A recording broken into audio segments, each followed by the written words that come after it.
Sir ఈ మధ్య జగన్మోహన్ రెడ్డి గారు ఒక కామెంట్ చేశారు. ప్రభుత్వంలో రాబోయేది మేమే, వస్తే టీడీపీ నాయకులందరినీ జైల్లో పెడతాము అని. హ్మ్. దానికి సంబంధించి ఏంటి సార్ అసలేంటి ఆయన అంటే నెక్స్ట్ 2029 ఎలక్షన్స్‌లో వాళ్ళు రాబోతున్నారే అని అంత బలంగా నమ్మడానికి కారణం ఏంటి? మీ మీద అసంతృప్తి ఉందా ఏంటి? ఆయన ఈ రాష్ట్రంలో ఉండట్లా. ఎక్కడో ఉండి ఇంటికి పరిమితమై ఇంటి గోడల మధ్య లెక్కలేసుకుంటూ ఉన్నట్టున్నాడు. రాష్ట్రంలో ప్రజలందరూ సంతృప్తిగా ఉన్నారు. ఆనందంగా ఉన్నారు.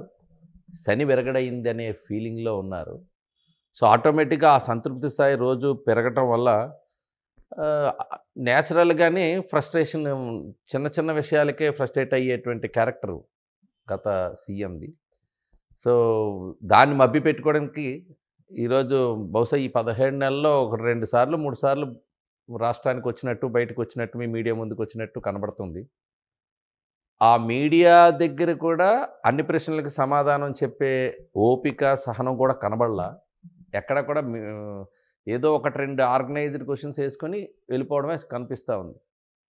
సో, విమర్శని ఎదుర్కోలేనటువంటి వ్యక్తిత్వం, అసెంబ్లీకి రావటానికి కూడా భయపడేటువంటి వ్యక్తిత్వం, ఏ రకంగా ప్రభుత్వాన్ని ఏర్పాటు చేస్తే నాకు అర్థం కాల. అసల సో, ప్రజలు కూడా గ్రహిస్తున్నారు. చాలా ఆహ్, దీనిలో ప్రజలు, ఆంధ్ర రాష్ట్ర ప్రజలు అన్నీ జూసారు.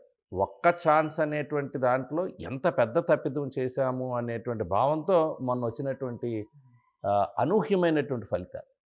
ఆ ఒక్క ఛాన్స్ అనేటువంటిది మన రాష్ట్ర ప్రగతికి ఒక 20 ఏళ్ళు వెనక్కి తీసుకెళ్ళిపోయినటువంటి భావనలో ఉన్నారు గాబట్టి, అసలు ఆ అవకాశం, ఆ స్కోపు అనేటువంటిది వాళ్ళ నాయకులకే ఈరోజు. ఆయన చెప్తున్న మాటలు వాళ్ళ నాయకులే నమ్మే పరిస్థితిలో లేరు. ప్రజల సంగతి పక్కన పెట్టండి.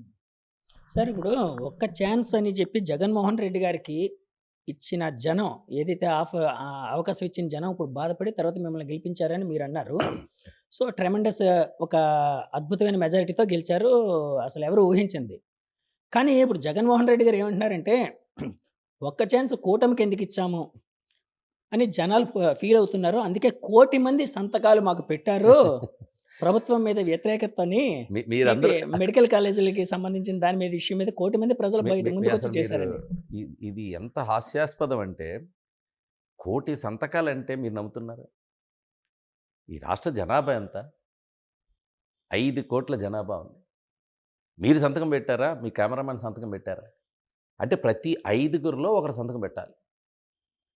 రాష్ట్రంలో చిన్న పిల్లల నుంచి అంగన్వాడీ సెంటర్లు, స్కూళ్ళు, లేపోతే ఉద్యోగస్తులు, ప్రభుత్వ కార్యాలయాలు, ఇతరత్ర రైతాంగం అనేక సెక్టార్స్‌లో ఉన్నారు. ఎక్కడ ఈ సిగ్నేచర్ క్యాంపెయిన్ జరిగినట్టు గాని, ఎక్కడ దానికంత జరిగినట్టు గాలా. దీన్ని ఒక మసిపూసి మారేడుకాయ చేసి ఏదో ఒక చెప్పాలనే ప్రయత్నం చేశారు గానీ, 1,00,00,000 సంతకాలనేటువంటిది ఇది అందరూ నవ్వుకుంటున్నారు. ఇది వాస్తవం గాదు. అందరికీ తెలిసిందే. ఆ మెడికల్ కాలేజీ ఇష్యూని తీసుకొని వెళ్ళాలనే ప్రయత్నంలో భాగంగా 1,00,00,000 అంటేనే గాని దానికి ఆ ఇంపాక్ట్ రాదనే ప్రయత్నం చేశారనేటువంటిది నా భావన. ఏదైనా సరే ఒక నిర్ణయం కాలేజీల విషయం వచ్చేటప్పుడు ఈ రాష్ట్రంలో మెడికల్ కాలేజెస్ ఇమ్మీడియేట్‌గా ఇన్‌ఫ్రాస్ట్రక్చర్‌తో కూడినటువంటి మెడికల్ కాలేజెస్ అందరికీ కూడా అడ్మిషన్స్ ఏం డిస్టర్బ్ ఈ ఈ నిర్ణయం వల్ల పీపీపీ మోడ్‌లో ఎక్కడ కూడా విద్యార్థి నష్టపోవటం లేదు. మెడికల్ కాలేజ్ అనగానే ముందు డాక్టర్లు తయారు కావాలి.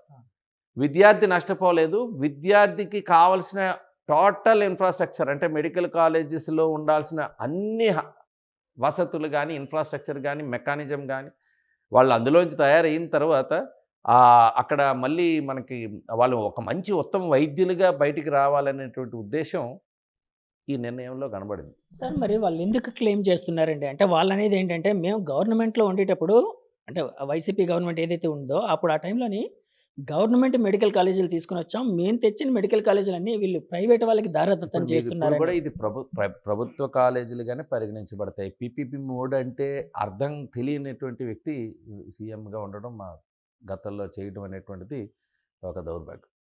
ఇ ఇది ఎక్కడా భూముల దారాదత్తం చేయదు. 30 ఇయర్స్ తర్వాత మొత్తం అడ్మినిస్ట్రేషన్ మనకొస్తుంది. ఒక ఇన్వెస్ట్‌మెంట్ అంటూ తీసుకొనొచ్చి దానికొక రేషియో పెట్టి కొన్ని అండర్‌స్టాండింగ్స్ పెట్టాం. సో, దానివల్ల ఇప్పుడు ప్రైవేటైజ్ చేయటం అనేటువంటిది దేశవ్యాప్తంగా అనేక నిర్ణయాల్లో సక్సెస్ అయినవి ఉన్నాయి. వేరియస్ సెక్టార్స్‌లో జరుగుతుంది. ఇప్పుడు గవర్నమెంట్ ఆఫ్ ఇండియా కూడా అనేక చేశాం. ఈరోజు అన్నిటిలోని చూస్తున్నప్పుడు ఫలితాలు కూడా చూడాలి. సో, ఒక మంచి ఉద్దేశ్యంతో చేసే వాటిని కూడా కామెంట్ చేసే అలవాటు, నేచర్ ఉన్నటువంటి వ్యక్తి ఆయన. నేను చూసాను యోగాని కూడా కామెంట్ చేశాడు. యోగా వేస్ట్ అన్నాడు. 400,00,00,000 ఖర్చు పెట్టారని కూడా అన్నారండి ఆయన. యోగా ఏంటి సార్ నిజంగా సరే అంత ఖర్చయిందండి? 60,00,00,000 కూడా ఖర్చు కాలేదు. అంటే ఆయనకు ఆ ఫిగర్స్ కూడా తెలీదు. నేను చెప్తున్నా అంత ఎట్లా ఉన్నారంటే అంత అమాయకంగా ఉన్నాడు ఆయన. ఎక్కడో కూర్చున్నాడు. ఇక్కడ ఏం జరుగుతుందో తెలీదు. యోగా వేస్ట్ అని అన్నాక ఇంక మీకేమర్థం అవుద్ది? మీకు ఆయన ముఖ్యమంత్రిగా ఉన్నప్పుడు కోవిడ్‌కి బిగినింగ్‌లో ఉన్నప్పుడు జస్ట్ ఇలా బ్లీచింగ్ జల్లేసి ఒక పారాసిటమాల్ మాత్ర ఏస్తే సరిపోద్ది, కోవిడ్ పారిపోద్దన్నాడు. 3 నెలల తర్వాత లాక్‌డౌన్‌లో ఉన్నాం. గుర్తుపెట్టుకోండి ఒకసారి. అంటే ఆయన చాలా ఈజీగా ఏదో దాన్ని అసలు చాలా చులకనగా మాట్లాడడం అలవాటైంది. ఒక బాధ్యతగా ఉన్నటువంటి వ్యక్తి. కానీ సమా ఆ తర్వాత వాళ్ళే క్లెయిమ్ చేశారు కదండీ. డాక్టర్స్ కూడా పారాసిటమాలే వాడమన్నారు. బ్లీచింగ్ అంతా జాగ్రత్తగా మీకర్థం మీ వాళ్ళు క్లెయిమ్ చేశారు. నేనంటున్న తర్వాత లాక్‌డౌన్ ఎవరు పెట్టారు?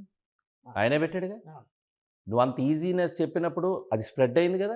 అంటే వాళ్ళు నే జగన్మోహన్ రెడ్డి గారు నేను చాలా నేను చాలా అంటుంది విజన్‌తో నీకు మాట్లాడారు అప్పుడు నేనంటుంది అన్నట్టు. పారాసిటమాల్ అనేటువంటిది గానీ, జ్వరం మాత్ర గానీ ఏదేమోనండి. మాత్రలు ఏస్తే ఎళ్ళిపోద్ది. మీరు జాగ్రత్తగా బాహాటంగా తిరగండి అన్నాడు. ఎంతమంది చనిపోయారు? జాగ్రత్తలు చెప్పిందేంటి?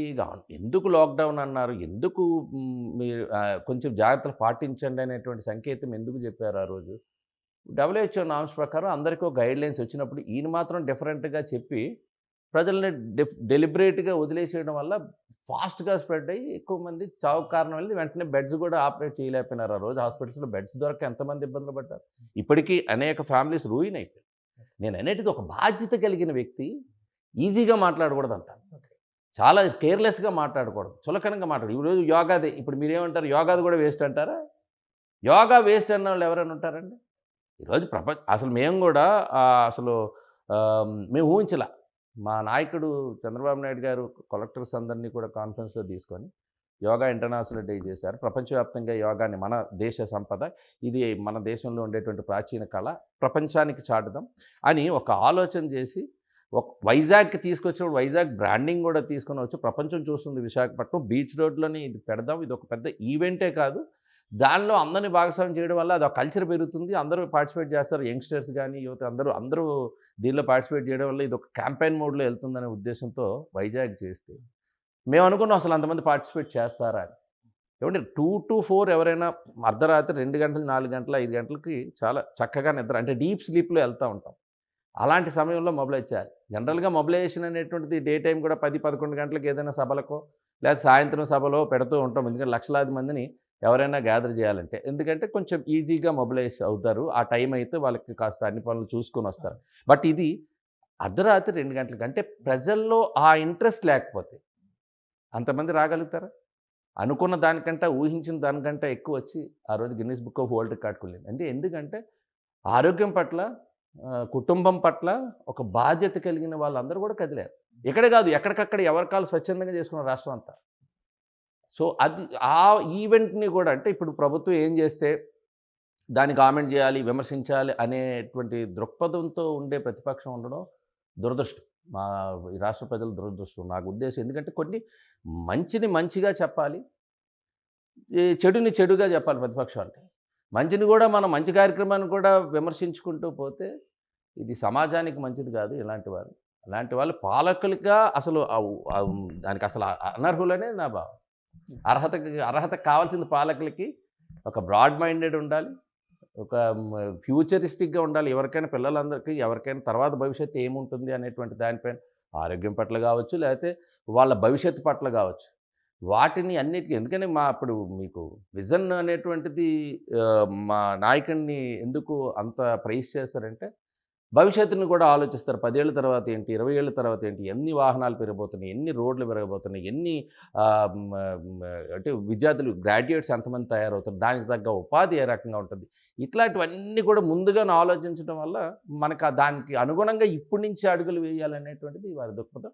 అందుకనే ఈరోజు హైదరాబాద్ నగరం చూసినా లేతే ఆయన తీసుకున్న నిర్ణయాలు ఇప్పుడు అన్ని ఫలితాలు కనబడుతున్నాయి.